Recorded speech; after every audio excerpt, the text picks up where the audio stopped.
నమస్తే న్యూస్ 24 తెలుగుకి స్వాగతం. వార్తలను ముఖ్యాంశాలు ఇప్పుడు చూద్దాం.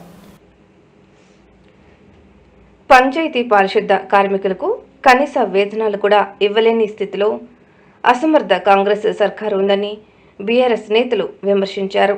భద్రాద్రి కొత్తగూడెం జిల్లా అశ్వాపురం మండలంలో పంచాయతీ పారిశుద్ధ కార్మికుల వేతనాలు చెల్లించాలని నిరసన వ్యక్తం చేశారు.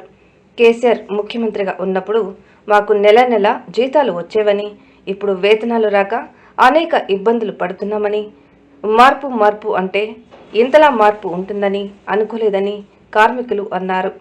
వారు పడుతున్న ఇబ్బందులను బీఆర్ఎస్ నాయకులకు వెల్లడించారు.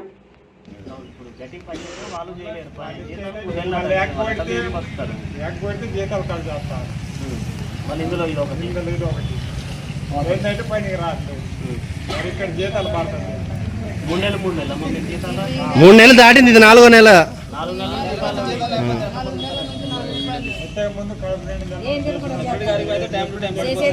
కేసీఆర్ గారి ప్రభుత్వంలో అయితే వాళ్ళకి నెల నెల ఏం చేసినా చేయకపోయినా జీతాల విషయంలో అయితే పంచాయతీ వర్కర్లకి నెల కూడా ఆపల కేసీఆర్ గారు.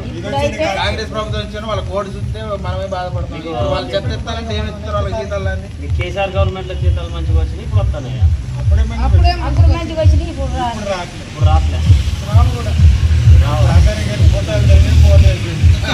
అందరికీ